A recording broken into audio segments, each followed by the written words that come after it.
वो ह्यूमन ने हाईजेक कर रखा है। प्रेजेंटली नाउ 7.4 बिलियंस है। According to scientist calculation 9.7 billion is the limit. उससे ज़्यादा ह्यूमन पॉपुलेशन या अर्थ सहन नहीं कर पाएगा।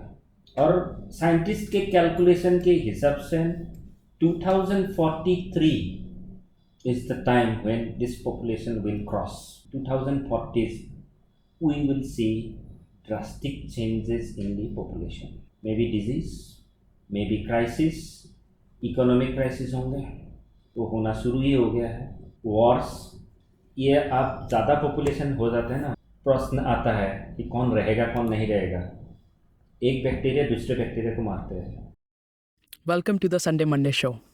और आज के इस एपिसोड में हमने डिस्कस किया है डायबिटीज़ और कैंसर जैसी बीमारियों के बारे में, और कैसे इंडिया के नॉर्थ ईस्ट रीजन के लोग इन बीमारियों को लोकल जड़ी बूटियों की मदद से क्योर करने की कोशिश कर रहे हैं।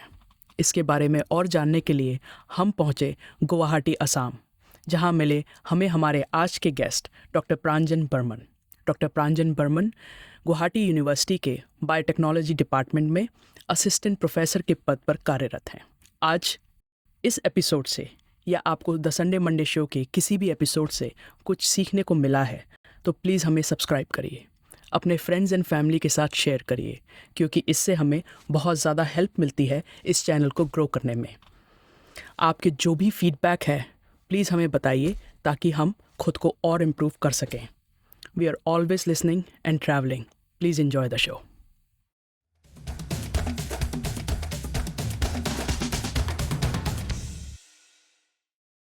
अभी जब हम बात कर रहे थे तो आपने जिक्र किया ऑर्गेनिक फार्मिंग का। मुझे नहीं पता कि इंडिया में इसके बारे में कितनी चहल पहल है, लेकिन अमेरिका में ऑर्गेनिक फार्मिंग के बारे में बहुत ज़्यादा बात की जाती है। जीएमओस के बारे में बहुत ज़्यादा बात की जाती है। जीएमओस होते हैं genetically modified organisms. Inorganic farming के बारे में बहुत ज़्यादा बात की जाती है। तो मुझे आपसे समझना है कि आप इनका थोड़ा सा ब्रीफ दे दीजिए और इनके क्या फ़ायदे और क्या नुकसान हैं वो बता दीजिए। ऑर्गेनिक फार्मिंग जैसे कि नॉर्थ ईस्ट क्लाइमेटिक कंडीशंस है जी, वेरी मच सूटेबल। क्या होती है ऑर्गेनिक फार्मिंग? जिसमें आप कुछ केमिकल फर्टिलाइजर्स यूज़ नहीं करोगे, natural process of recycling use करोगे। जैसे कि आपका खेती किया जी उसमें आप गोबर डालें, जी उसमें आपको पेड़ पौधे का जो डिकम्पोजिंग मटेरियल से मेन्योर बनते हैं वो यूज़ किया। एक बार ही खेती हो गया। आप कुछ महीने आपको ऐसे छोड़ दोगे जी ताकि जो ज़मीन है वो रिसाइकिल हो सके, नेचुरली फिर से रेडी हो सके। Crop rotation. क्रॉप रोटेशन नहीं, मतलब बीच में आप छोड़ोगे टाइम रिप्लेनिशमेंट हो न्यूट्रिएंट्स वगैरह का। सीजनल थ्रू सीजन के थ्रू जो फंगस से लेके डिकम्पोजिशन से लेके पूरा एक साइकिल बन के उसमें तैयार होंगे। नेक्स्ट टाइम आपने खेती किया विदाउट एनी केमिकल फर्टिलाइजर्स और आपको अच्छा पैदावार भी मिला, that is organic cultivation. Organised cultivation होगा, उसमें मार्केट भी रहेगा, उसमें इन्वेस्टमेंट भी रहेगा। आपको ये भी देखना पड़ेगा कि इंसेक्ट आपको डैमेज ना कर पाए, ये भी देखना पड़ेगा कि फंगस लाके आपका प्रोड्यूस खराब ना हो, बैक्टीरिया आपको डैमेज ना करे। ज़्यादा बारिश हो गया तो उसका भी एक आपका मेथड होना पड़ेगा। यस, एग्रीकल्चर में जो कुछ भी है वो होना पड़ेगा, रहेगा, लेकिन इकोनॉमिकली इनपुट वाइज और जो उसका इन्वेस्टमेंट होगा थोड़ा अलग होगा। सपोज़ हमारे एक मन में आता है कि जो ऑर्गेनिक खेती है, ऑर्गेनिक बनाएंगे तो हम लोगों को ज़्यादा प्राइस देना पड़ेगा। यस, मार्केट में आप पर केजी हिसाब से एक इनऑर्गेनिक खेती और एक ऑर्गेनिक खेती आपका प्रोड्यूस है ऑर्गेनिक खेती में आपको 10 रुपये ज़्यादा देना पड़ेगा पर इनऑर्गेनिक केजी। क्या होता है? जो आपने केमिकल फर्टिलाइजर्स यूज़ किया है, हार्मोन्स यूज़ किया है, पेस्टिसाइड्स यूज़ किया है, प्रोडक्शन आप पर हेक्टेयर जो होते हैं उसमें बहुत फ़र्क है। और ये सब पेस्टिसाइड्स वगैरह हार्मफुल है इसलिए हेल्थ के यूज लिए। करते हैं ताकि कीड़े ना लगे, फार्मिंग फसल ना हाँ, खराब हो प्रोड्यूस खराब ना हो, उसका उसका 100% प्रोडक्शन मिले, और साइज बड़ा हो जाए। साइज बड़ा हो जैसे जाए, हाँ, आप अब देखते जल्दी हैं। मिले, हाँ जल्दी मिले। जैसे कि मैंने आपको हमारे लैब में भी आपको दिखा सकता हूँ किंग चिलीज जी जो घोस्ट पेपर है, जी वो आप एक पौधे में आप टाइम दोगे, नेचुरल डिकम्पोजिंग मटेरियल्स वगैरह यूज़ करोगे, ऑर्गेनिक खेती करोगे, प्रोड्यूस इतना ही आता है। द थिंग इज उसमें ज़्यादा पंजेंसी रहेगा और क्वांटिटी उतना ही मिलेगा। द थिंग इज वो 2.5 महीना लगेगा उसमें। लेकिन चिलीज क्या, जो कमर्शियल खेती करने वाले लोग हैं वो चाहेंगे कि 15 दिन में उतना ही हार्वेस्ट मिले उसको, ताकि उसका वो इकोनॉमी सॉल्व है, डिमांड ज़्यादा है। डिमांड ज़्यादा है तो उसको इकोनॉमिक बेनिफिट मिले। जी। इसके चक्कर में 2 चीज़ें हो रहा है। एक तो एनवायरनमेंट में इफेक्ट पड़ ही रहा है, इकोनॉमी में भी इफेक्ट पड़ रहा है because of that parasites called as inorganic खेती। हमारे जो traditional system, well establish system था, वो खराब हो रहा है।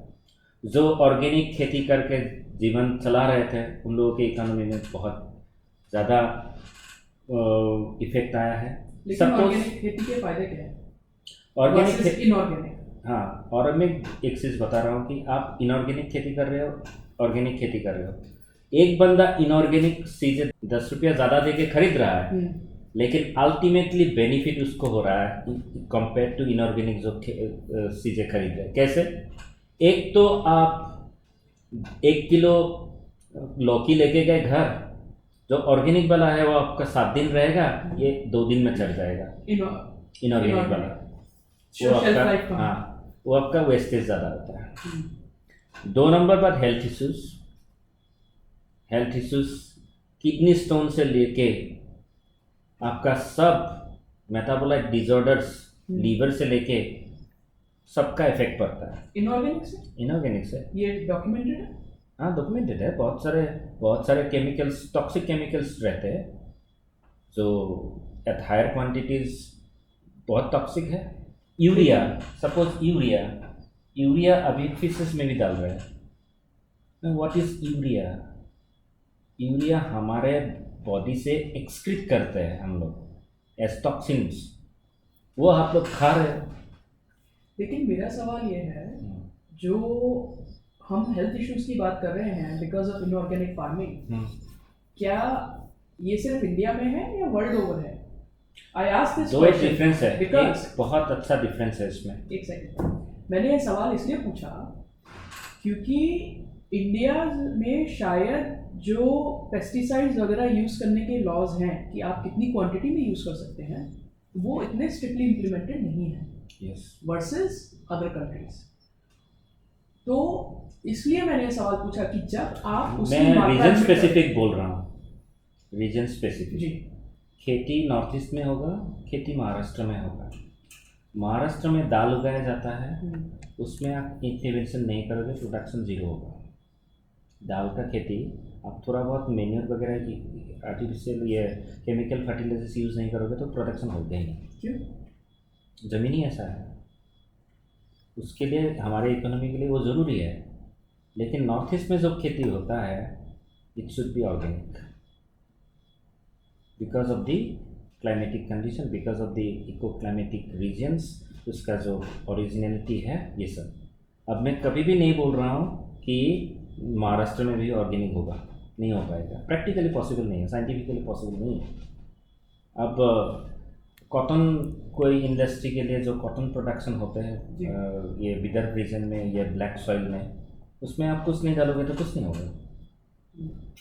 अब ऑस्ट्रेलिया में जो दाल बनते हैं, ऑस्ट्रेलिया और कनाडा और यूएस से हम लोगों का ज़्यादातर सीरियल्स इंपोर्ट होता है।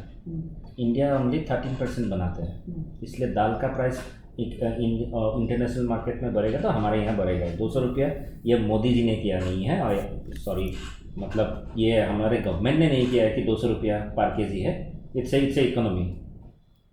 प्राइसेस बढ़ रहे हैं, क्लाइमेटिक कंडीशन के कारण प्रोडक्शन कम डाउन, तो डिमांड बढ़ गया, तो इकोनॉमी इज लाइक ये प्राइसेस तो बढ़ेंगे। लेकिन what is the difference between our country and US में भी इनऑर्गेनिक खेती होता है, लेकिन उसका रेगुलेटेड है, अवेयरनेस है। खेती बाड़ी जो लोग करते हैं प्रिसीशन में करते हैं, प्रिसीशन एग्रीकल्चर बोल के एक है। जितना क्वांटिटी ज़रूरत है, सॉइल सैंपल टेस्टिंग होता है कि उसमें पोटेशियम चाहिए या नाइट्रोजन चाहिए। नाइट्रोजन ऑलरेडी ज़्यादा है, आप उसमें भी नाइट्रोजन डाल रहे हो, ऐसा नहीं करते हैं। मॉनिटरिंग होते हैं, क्या ज़रूरत है, क्या डालोगे आप और कितना क्वांटिटी डालोगे, स्ट्रिक्टली रेगुलेटेड। हमारे यहाँ ऐसा नहीं है। लेकिन मुझे ये सवाल है कि even though it is strictly regulated, क्या उसके बावजूद भी डू वी नो कि उसके हेल्थ इश्यूज हैं इनऑर्गेनिक एक्चुअली हमारे जितने भी बॉडी मैकेनिज्म है, जी। Up to a certain concentration हमारे टॉक्सिन्स रिमूव होते हैं, up to a certain concentrations, वो कैपेसिटी हमारे बॉडी में है। जैसे कि function of liver in our body is to detoxify. कुछ भी foreign thing toxin materials body के अंदर आता है, वो आपको कन्वर्ट करके भेज देगा, उसका लीवर बना ही ऐसा इसलिए है। तो हमारे पास मैकेनिज्म मौजूद है, लेकिन कितना कॉन्सेंट्रेशन वो सह पाएगा, उसका अपने ही सेल्स डैमेज हो जाता है, इतना कॉन्सेंट्रेशन में आ जाता है, ये गलत है। एंड प्लस फूड प्रोसेसिंग इतनी ज़्यादा है, आई थिंक फूड प्रोसेसिंग में तो न जाने क्या क्या चल रहा है। नेक्स्ट जनरेशन में आपको खेती करना है तो क्लाइमेट तो चेंज हो रहा है, इट्स ए रियलिटी। अब नेक्स्ट जनरेशन में खेती करना है तो आपको इंटरवेंशन नहीं होगा तो खेती नहीं होगा। जो 50 साल पहले खेती होता था, ऐसे कभी भी खेती नहीं हो सकता। कोई भी साइंटिस्ट नहीं बोलेगा कि ये सब नॉनसेंस है, इनऑर्गेनिक फर्टिलाइजर्स वगैरह नॉनसेंस है, ये नहीं हो सकता। नॉनसेंस नहीं है, ये इन्वेंशंस है, हम लोगों का इन्वेंशंस है। लेकिन it should B monitored, it should be regulated, it should be properly done. अब हम लोग पूरा यूरिया डाल रहे हैं, अब यूरिया ज़रूरत है कि नहीं पहले तो मॉनिटर करना चाहिए ना। सॉइल टेस्टिंग कौन करता है? कोई मैकेनिज्म है हमारे यहाँ मॉनिटरिंग का? That's why government of India has taken one proposal like IoT, means some sensors will be used and it will be monitored from some centers। ये जगह पे जो खेती चल रहा है उसमें पोटेशियम की ज़रूरत है या नाइट्रोजन की ज़रूरत है। लेकिन देखिए कुछ लोग भी हैं जो कि they are doing wrong things. आप हमारे असम में ही कुछ जगह ऐसे मिलेंगे कि एक दिन में कैबेज 1 केजी का हो जाता है, एक दिन में। वो लोग हार्मोन इंजेक्शन डालते हैं जो अलाउड नहीं है। कैसे मिलता है मेरे को पता नहीं है। और जो क्वांटिटी जो आपको नैनोग्राम में चाहिए वो 1 केजी में डाल देंगे। इससे क्या हो रहा है, पूरा सॉइल क्वालिटी जो है वो खराब होता जा रहा है। एक दिन ऐसा दिन आएगा कि कहीं भी कुछ खेती भी नहीं हो रहा है और जो एक्सेस यूरिया वगैरह रहता है वो पानी में बह के आके हमारे इकोसिस्टम में जितने भी पॉन्ड्स वगैरह है वो कंटामिनेट कर दिए, पेस्टिसाइड्स आके कंटामिनेट कर दिए। फिशेस अभी ब्रीडिंग नहीं हो पा रहे हैं। जो एग्जॉटिक फिशेस हमारे यहाँ थे नॉर्थ ईस्ट में अभी बहुत कम हो गए। फॉर एग्जांपल हम लोग एक छोटा मछली बोलते थे सैंग मास, I forgot the scientific name, वो क्वांटिटी कम हो गई, नहीं है अभी। क्यों नहीं है? क्योंकि ये जो पॉन्ड्स वगैरह रिवर वगैरह है full of pesticides. Top soil का इरोजन हो रहा है। इरोजन हुआ नेचुरल प्रोसेस है। अब जो पेस्टिसाइड्स खेती में डाल रहे हो, जो एक्सेस है वो कहाँ जाके गिर रहा है? आपके इकोसिस्टम में ही है ना। वो तो 100 साल लगेंगे उसको रिसाइकलिंग प्लस करने। हमें ये भी नहीं पता कि इसके लेटर ऑन रिपरकशंस क्या हैं। कल को अगर शुरू हो गया लैंड पर कुछ और बनेगा तो उसके रिपरकशंस क्या होंगे? ऑलरेडी आपको रिपरकशंस दिख रहा है ना। कुछ स्पीसीज फिशेस गायब हो रहे हैं, वो ब्रीडिंग ही नहीं कर पाते क्योंकि उस पॉन्ड में ये पेस्टिसाइड्स डाला हुआ है। वो डायरेक्टली पेस्टिसाइड्स उसमें डाल नहीं दिया, खेती में यूज़ किया था, खेती से जाके पानी में जाके उस पॉन्ड पहुंच गए। GMO हेलमिन्स नहीं है। So helminths were one of the major contributors of maintaining soil health। जो सॉइल हेल्थ बोलते हैं ना, उसको मेंटेन करने के लिए हेलमिन्स, तो आपका ये क्या बोलते हैं, हेलमिन्स, केचुए, केचू, वो एक सिग्निफिकेंट रोल प्ले करते हैं। earthworms। हाँ, because of tractors and this pesticides gone. GMOs क्या होता है? जेनेटिकली मॉडिफाइड, हर एक चीज़ GMO नहीं होने से भी हाइब्रिड भी हो सकता है। जैसे कि आपने बोला कि ये गोल्डन राइस, जिसमें एक विटामिन ए का जीन, बासमती राइस नहीं, एक गोल्डन राइस बोलते हैं उसको, विटामिन का जीन पूछा दिया गया, वो जेनेटिक इंजीनियरिंग के थ्रू दिया। एक जीन एक दूसरे ऑर्गेनिज्म से लाके एक दूसरे ऑर्गेनिज्म डाल दिया, उसको जेनेटिकली मॉडिफाइड ऑर्गेनिज्म बोलते हैं। जैसे कि बीटी ब्रिंजॉल, बीटी कॉटन, ये दो चीज़ हमारे मार्केट में है, वो अलाउड, मतलब एथिकल क्लियरेंस हम लोगों को मिल गया है, अभी ये हमारे मार्केट में चल रहा है। लेकिन there are varieties which can be generated through normal breeding procedure. वो जो ट्रेडिशनल ब्रीडिंग होते हैं, हाइब्रिड्स प्रोड्यूस करते हैं। एक वेराइटी आप रेजिस्टेंट है, एक वेराइटी आप ससेप्टिबल है, दोनों का आपका क्रॉस कर दिया, पोलेंस और फ्लावर्स मिला के, अब जो वेराइटीज बनेंगे उसमें से आपका कुछ ऑफस्प्रिंग्स ससेप्टिबल होंगे, कुछ आपका रेजिस्टेंट होंगे। इस रेजिस्टेंट बंदे को लेके हम लोगों ने और क्रॉस किया दूसरे एक से, और एक कैरेक्टर लेने के लिए, इसको इंट्रोगेशन बोलते हैं। तो मतलब कि आपको जैसे कि भिंडी में, जैसे कि आपको एप्पल में स्वीटनेस भी चाहिए थी, और आपको थोड़ा सा अमरूद का फ्लेवर भी चाहिए और था, फंगस वाला प्रॉब्लम भी ना हो। हाँ, तो आपने उसको 3-4 चीजों के साथ क्रॉस किया, हाँ, और एक नया ब्रीड तैयार करा। ये नेचुरल प्रोसेस ही है ऑलमोस्ट, ये GMO नहीं है। आपने ये तो लेबोरेटरी में किया, लेकिन इसको आप जीन चेंज नहीं किए। जो कुछ भी मैचिंग होना है क्रोमोसोमल लेवल पे, वो आपको नेचुरली होने दिया, तो उसका चांसेस नेचर में इफेक्ट होना थोड़ा कम है। वो हाइब्रिड प्रोडक्शंस बोलते हैं, और traditional breeding methods that is can be used, and still उसका यूज़ हो रहा है। लेकिन ये जो ब्रीडिंग होगा उसके लिए हम लोगों को नेचुरल रिसोर्सेज से ही मिलेगा ना। आपका फंगस रेजिस्टेंट अमरूद कहाँ से मिलेगा? आपके घर से बनाओगे, वो तो नेचर से ही मिलेगा ना, तो वो प्रिजर्व करना पड़ेगा आपको। जो अमरूद का पौधा आपके जंगल में मिलेगा, हो सकता है आप दिखाई पड़े कि भाई ये तो सारों ओर फंगस है, लेकिन इसके पेड़ पे एक भी फंगस नहीं है। That means they have genetically something which is resistant to fungus. Fungus attack नहीं हो रहा है, तो उस जेन को आप सर्च कर सकते हो।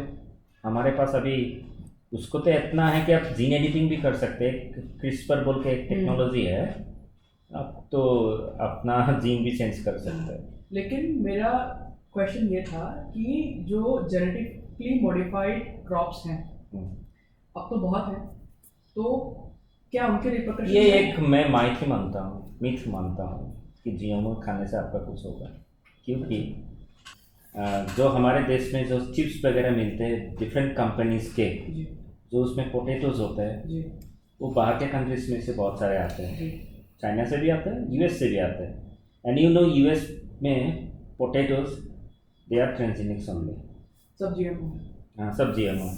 वो आप पोटैटो खा रहे हो, चिप्स खाना आपका ज़रूरी है, वो GMO है, आप खा रहे हो आराम से, कुछ नहीं हो रहा है। लेकिन एक पोटैटो, नॉर्मल पोटैटो आप GMO खाओगे तो आपको प्रॉब्लम हो जाएगा। लेकिन अभी ये बेसिकली पॉलिटिकल है। पॉलिटिकल मतलब कुछ बड़े कंपनीज दे डोंट वांट कि इंडिया अपना ट्रांसजेनिक्स बनाए। जैसे कि एक मेहिको बोल के एक कंपनी है, Indian company, they are struggling to get indigenous things.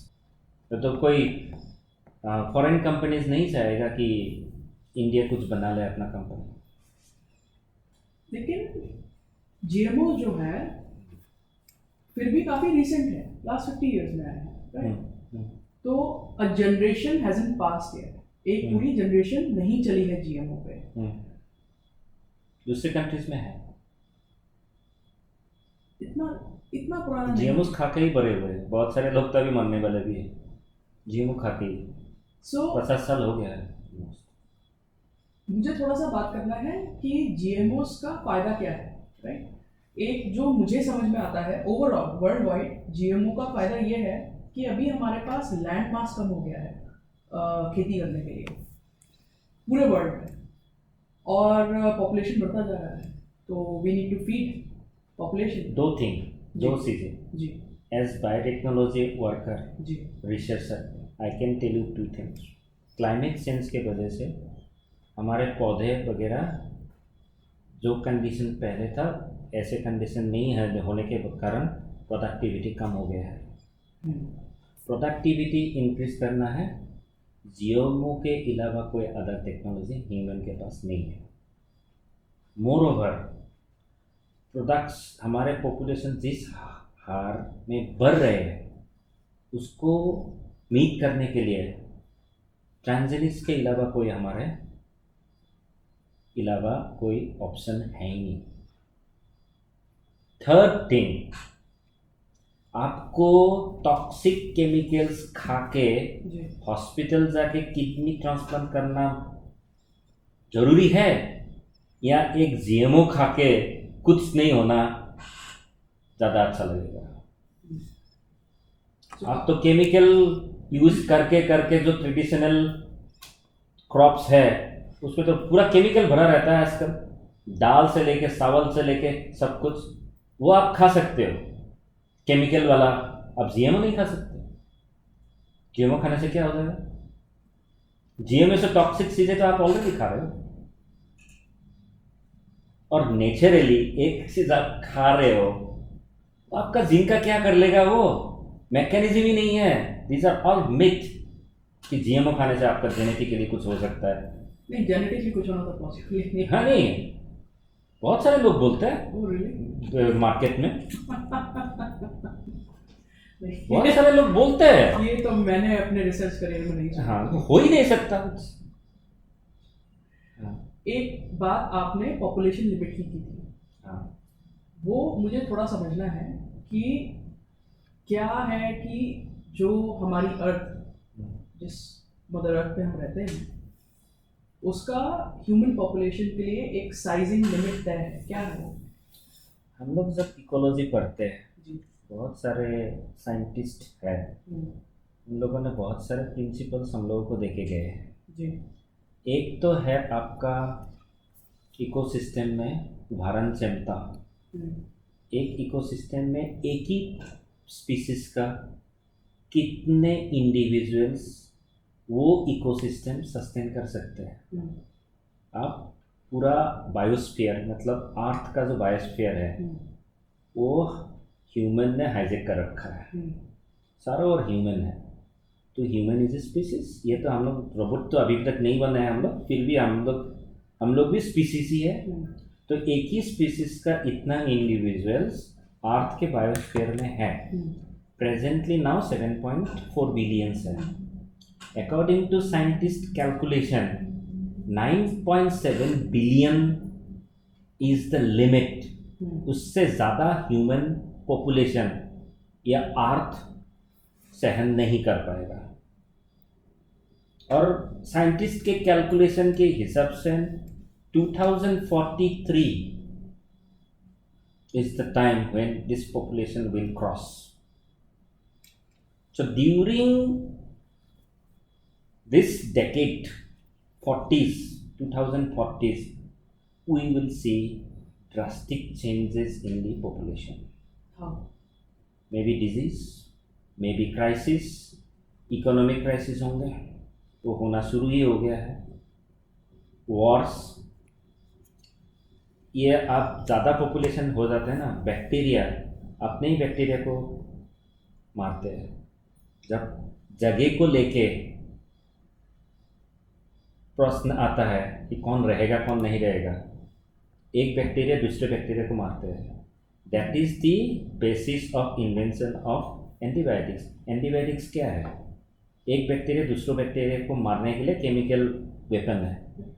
Same thing will happen with human. अब भगवान ना करे, मेरे को पता नहीं है कि ये पूरा बोलना चाहिए कि नहीं है publicly, but there is a threat कि अपने अपने के बीच में लड़ाई करके हम लोग ख़त्म ना हो जाए। Very recently there was a publication from NASA और some physics laboratory, world renowned laboratory, कि भाई हर एक 2-3 लाइट ईयर्स में अर्थ के पास ग्रह है कि आज तक हम लोगों ने 10,000 ईयर्स में कभी भी एलियंस का सामना नहीं हुआ। जी। क्यों नहीं हुआ? इतना पास है।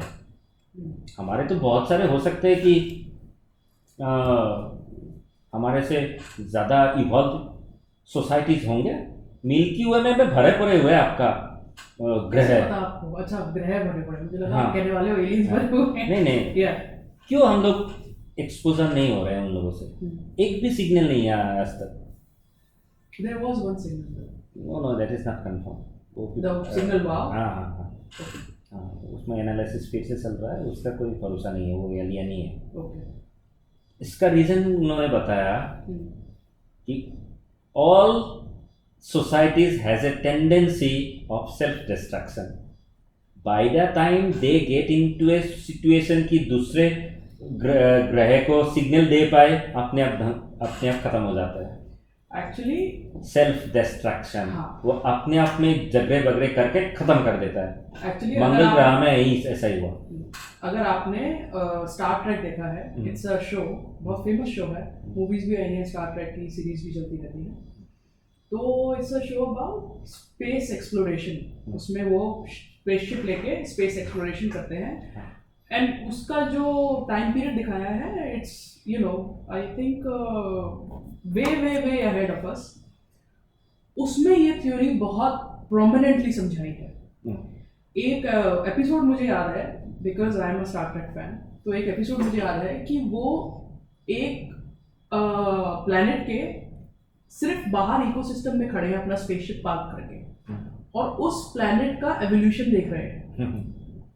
उनके साथ यंग कैडेट्स हैं जिनको वो समझा रहे हैं, ये रिसर्च करा रहे हैं।